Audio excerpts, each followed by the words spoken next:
வணக்கம் ஃப்ரெண்ட்ஸ், நான் Kalai. Welcome to my channel.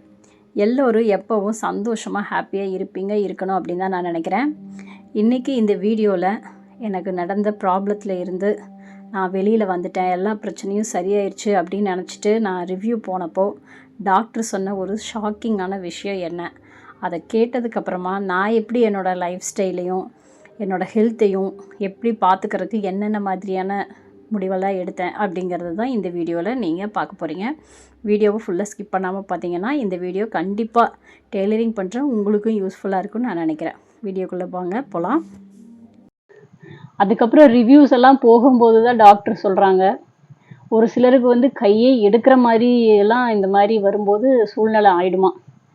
அந்த கலர் மாறுச்சு இல்லைங்களா, அந்த கலர் மாறின பகுதியோட வெட்டி எடுத்துருவாங்களாம். அதே மாதிரி இது மோஸ்ட்லி நிறைய பேருக்கு காலில் தான் வருங்களாம். பாதத்தில், கெண்டைக்காலில் அந்த மாதிரியெல்லாம் வருமா. அந்த பகுதியை வெட்டி எடுக்கிற மாதிரி சூழ்நிலை வந்துருமா.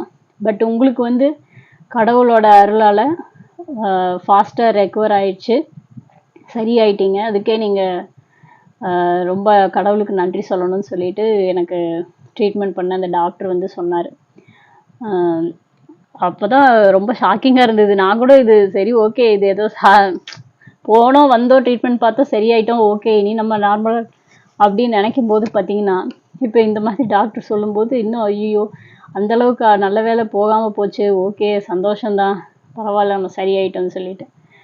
ஆனாலும் டாக்டர்ஸ் ரெகுலராக மெடிசன் சாப்பிட்ணுன்னு சொல்லியிருக்காங்க.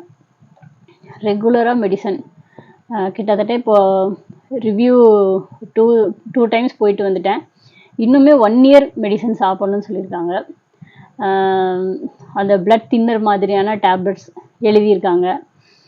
ப்ளஸ் கண்டிப்பாக ஃபுட் ஹேபிட்ஸ் எல்லாமே, ஏன்னா நம்ம கடை, வேலை, வீடு இதவே பார்த்து லேடிஸ் சரியாக ஹெல்த்தியாக சாப்பிட்றதில்ல. நம்மளுக்கு ஹெல்த்தியாக என்ன ஃபுட்டு அப்படிங்கிறது கூட நம்ம வேலை செய்கிறப்ப மறந்துடும். எது ஹெல்த்தியான ஃபுட்டுங்கிறத கூட நம்ம மறந்துடும். இப்போ அதுக்கப்புறம் பார்த்தீங்கன்னா, நான் நிறைய விஷயங்கள் யூடியூப் மூலமாக, நெட்டு மூலமாக நான் நிறைய விஷயங்கள் ஹெல்த்தியான ஃபுட்டெல்லாம் எது, நம்ம வேலையே செஞ்சாலும், ஒரு பக்கம் வேலை செஞ்சாலுமே சிம்பிளாக ஹெல்த்தியாக என்னென்னலாம் சாப்பிட முடியும் அப்படிங்கிறது எல்லாமே நான் கொஞ்சம் தெரிஞ்சுக்கிட்டு, ரொம்ப பெருசாக நம்ம சமைச்சு தான் சாப்பிட்ணும், பெரிய அளவில் நம்ம அப்படியே ருசியாக சமைச்சு சாப்பிட்ணும் அந்த மாதிரிலாம் இல்லாமல் ஈஸியாகவே குக் பண்ணுற மாதிரி சின்ன சின்ன விஷயங்கள், ஆனால் ஹெல்த்தியாக. அதில் அவ்வளோ விட்டமின்ஸ் இருக்கணும், ப்ரோட்டீன்ஸ் இருக்கணும். நம்மளுக்கு இப்போ ஒரு வயசுக்கு அப்புறம் நம்மளுடைய உடம்புல ப்ரோட்டீன் நம்ம இது வரைக்குமே ப்ரோட்டீன் சரியாக சாப்பிடாமல் இருந்திருப்போம். ஸோ இனிமேலாவது நம்ம ப்ரோட்டீன் நிறைய எடுத்துக்கிட்டோம்னா தான் நம்ம ஹெல்த்தியாக இருக்க முடியும் அப்படிங்கிறது எல்லாமே நான் இந்த ஒரு 1 இயரில் பார்த்தீங்க அப்படின்னா நிறைய விஷயங்கள் நான் உடம்பு சம்மந்தமாக தெரிஞ்சுக்கிட்டேன்னு சொல்லலாம் இந்த இஷ்யூனால். ஏன்னா இன்னொரு வாட்டி இந்த இஷ்யூ வராமல் நான் பார்த்துக்கணும். ஏன்னா பர்சனலாக எனக்கு நான் வேற ஒரு டாக்டர்கிட்ட ரெகுலராக பார்க்குற டாக்டர் அவங்க என்ன சொல்கிறாங்கன்னா, நீங்கள் லைஃப் டைம் இந்த டேப்லெட் எடுக்கிறது கூட உங்களுக்கு நல்லது தான், நீங்கள் 1 இயரில் நிறுத்த வேண்டாம், லைஃப் டைம் நீங்கள் சாப்பிடுங்க அப்படின்னு சொல்லிட்டு அவர் சொல்லியிருக்காரு. பட்டு நான் இப்போ பிஎஸ்ஜியில் பார்த்த டாக்டர்ஸ் 1 இயர் சாப்பிடுங்க, பார்ப்போம், எந்த ப்ராப்ளம் இல்லை அப்படின்னா நம்ம ஸ்டாப் பண்ணுறதுனா பண்ணலாம், இல்லை நீங்கள் மறுபடியும் கண்டினியூ பண்ணுறதுனால நாங்கள் பார்த்துட்டு சொல்கிறோன்னு சொல்லியிருக்காங்க. ஸோ என்ன சொல்கிறாங்க அப்படின்னா, இப்போது கையில் இந்த பிளட் சர்க்குலேஷன் இப்போ கையில் நின்று போனது நாளைக்கு எங்கே வேணாலும் நின்று போகலாம். இதை நம்ம பிரெயினில் பிளட் சர்க்குலேஷன் நின்னா அதை ஸ்ட்ரோக்குன்னு சொல்கிறோம். இதே ஹார்ட்டில் நின்றுச்சுன்னா அது நம்ம ஹார்ட் அட்டாக்குன்னு சொல்கிறோம். இப்போ உங்களுக்கு இது கையில் நின்று போயிருக்கு. ஸோ இது ஒரு வகையான அட்டாக் மாதிரி தான், ஹேண்ட் அட்டாக் அந்த மாதிரி சொல்கிறாங்க.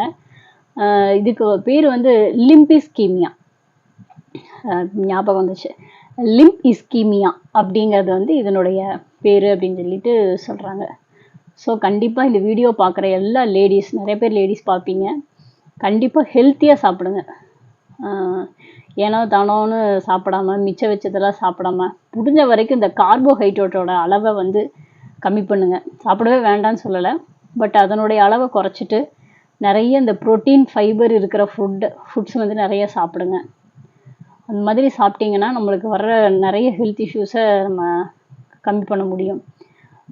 ஹெல்த்தியாக சாப்பிடாதது இதுக்கு ஒரு காரணமான்னு சொல்லிட்டு எனக்கே தோணிட்டு இருக்கு. ஏன்னா நம்ம அந்த தப்பெல்லாம் பண்ணியிருக்கோம். சரியாக ஹெல்த்தியாக சாப்பிட்றதில்ல. எப்போ பாரு இட்லி தோசை, எப்போ பாரு இட்லி தோசை ஒரு சட்னி, இதை தான் நிறைய சாப்பிட்ருக்கேன். மிஞ்சி போனால் சப்பாத்தி சாப்பிட்ருக்கோம். அது கூட பார்த்திங்கன்னா டெய்லியெல்லாம் எடுக்காமல் ஏதோ வாரத்தில் ஒரு நாளோ 2 நாளோ. ஏன்னா வேலை வேலை வேலை வேலை வேலை வேலைன்னு ஓடி ஓடி ஹெல்த்தியாக சாப்பிட்றதெல்லாம் அதை பற்றி யோசிக்கிறதோ கூட இல்லை.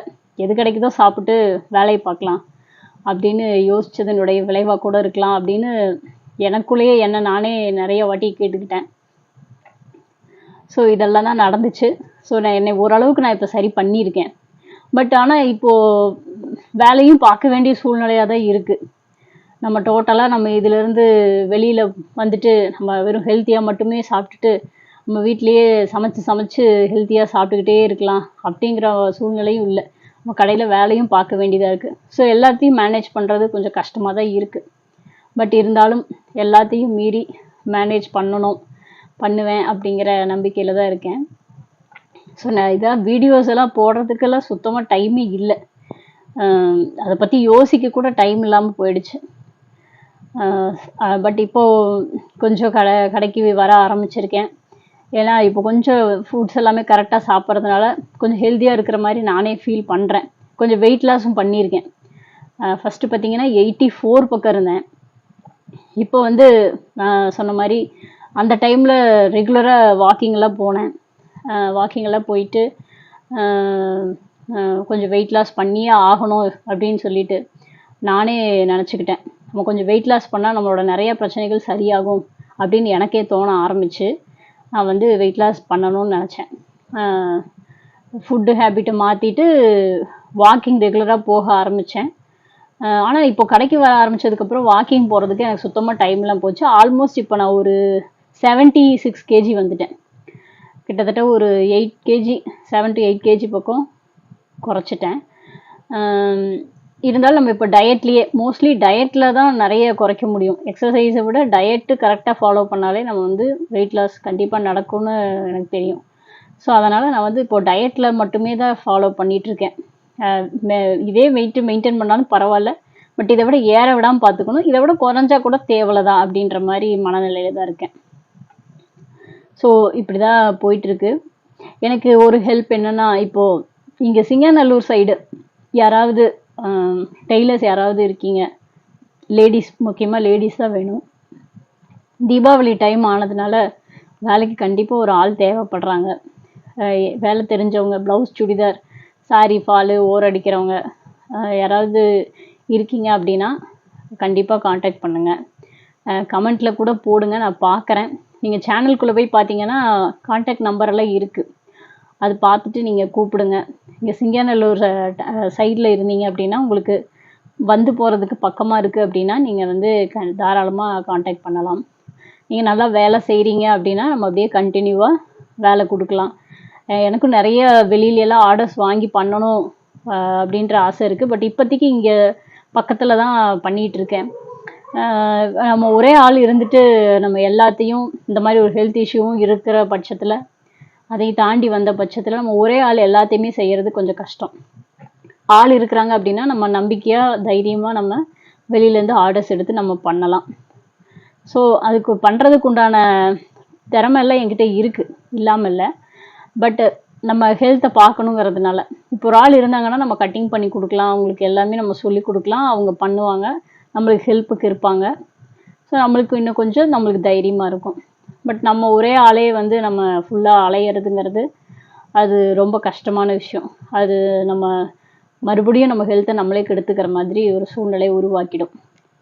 ஸோ அதனால் யாராவது சிங்காநல்லூர் சர்க்கிளில் யாராவது டெய்லர்ஸ் இருக்கீங்க அப்படின்னா கண்டிப்பாக காண்டாக்ட் பண்ணுங்கள். எனக்கு கண்டிப்பாக ஆள் தேவைப்படுறாங்க. இங்கே பக்கத்துலலாம் நான் ரொம்ப நாளாகவே தேடிட்டு தான் இருக்கேன். இங்கே பக்கத்தில் எங்கேயுமே கிடைக்கல. என்னோடய ஏரியாவில் இங்கே கிடைக்கல. பட் ராமநாதபுரம், சிங்காநல்லூர், ஒண்டிப்புதூர் அந்த மாதிரி இதை ஏரியா சுற்றி இருக்கிறவங்க யாராவது இருக்கீங்க அப்படின்னா காண்டாக்ட் பண்ணுங்கள். ஸோ இதுதான் நடந்தது. கேட்டதுனால சொன்னேன், ஏன் இவ்வளோ நாள் போடலை அப்படிங்கிறதுக்கு. நல்லா சேனல் போயிட்டு இருந்தது, ரெகுலராக வீடியோஸ் நான் போட்டுட்டு தான் இருந்தேன். இப்போ ஒரு 1 இயராக இந்த மாதிரி இஷ்யூஸ்னால தான் போட முடியல. ஸோ இது பாருங்கள், இந்த ப்ளவுஸு பேக்கில் எவ்வளோ அழகாக வந்திருக்கு பாருங்கள்.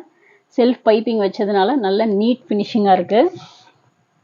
ஷோல்டர் நீங்கள் யூஸ்வலாக நீங்கள் ஜாயின் பண்ணுற மாதிரி எப்பவும் போல் ஜாயின் பண்ணிக்கலாம். இந்த இடத்துல வந்து த்ரெட்டு இல்லை அப்படிங்கிறதுனால உங்களுக்கு ஷோல்டர் ஜாயின் பண்ணுறப்போ ஈவனாக ஒரே மாதிரி வரும். ஓகேவா? உங்களுக்கு ஷோல்டர் கூட நான் ஜாயின் பண்ணி காமிச்சிடலான்னு நினைக்கிறேன். நான் ஜாயின் பண்ணி காமிச்சிட்டா உங்களுக்கு ஈஸியாக இருக்கும். ஓவர்லாக்லாம் பண்ணலை, இனிமேல் தான் பண்ணணும். ஃபினிஷ் பண்ணி முடிச்சுட்டு பண்ணிக்கலான் இருக்கேன். கரெக்டாக அந்த ஷோல்டர் அந்த 2 எட்ஜஸையும் ஈவனாக வச்சு கரெக்டாக ஜாயின் பண்ணிங்க அப்படின்னா நல்லா டான் பண்ணிக்கிங்க.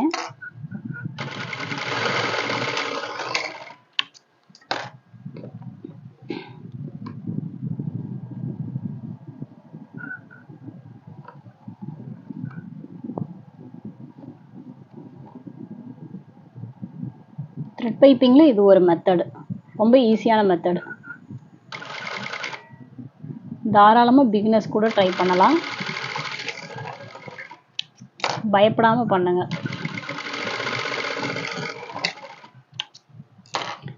ஸோ இது பாருங்கள், இங்கே பாருங்கள் ஒரே மாதிரி. இப்போ என்ன பண்ணணும்னா இதை பேக்கில் இந்த பிசிரை வந்து தள்ளி விட்டுட்டு நீங்கள் வந்து இந்த எட்ஜில் ஒரு ஸ்டிச் கொடுத்துக்கலாம். அதாவது ஓவர்லாக் பண்ணிட்டு கூட பண்ணலாம். இப்போ நான் உங்களுக்கு பண்ணி காமிக்கிறனால இப்படியே பண்ணுறேன். இந்த பிசிரை வந்து இப்படி பேக்கில் தள்ளி விட்டுருங்க. தள்ளி விட்டுட்டு இந்த இடத்துல மட்டும் ஒரு ஸ்டிச், அவ்வளோதான்.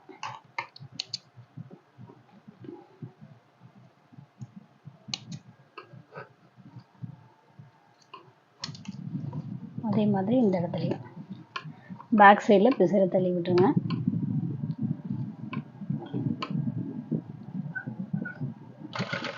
இதை வந்து படியை வச்சு ஒரு ஸ்டிச்.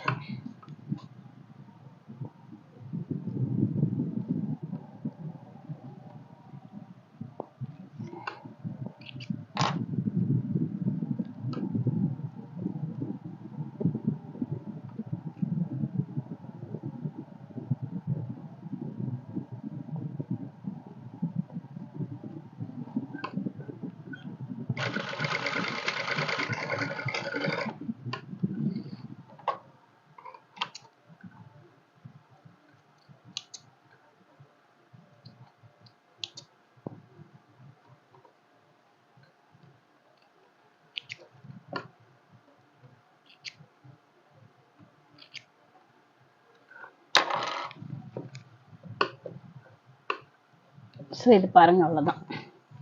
ஈவனாக ஒரே மாதிரி வந்திருக்கு. இப்போ இந்த இடத்துல வந்து நீங்கள் பின்னாடி ஒரு ஹூக்கு இந்த இடத்துல ஒரு ஐ வச்சுட்டு இப்படி நீங்கள் மாட்டிக்கலாம். ஸோ இதுக்கு வந்து கொஞ்சம் டிசைன் பண்ணுறதுக்காக இந்த இடத்துல வந்து இந்த ஒரு ஃப்ளவர்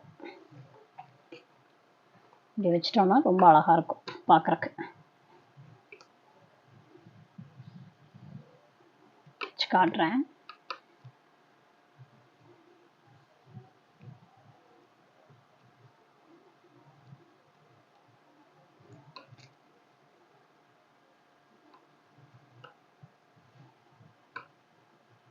வைக்கும்போது நல்லா இருக்கும். ரொம்ப நீட்டாக சிம்பிளாக இருக்கும்.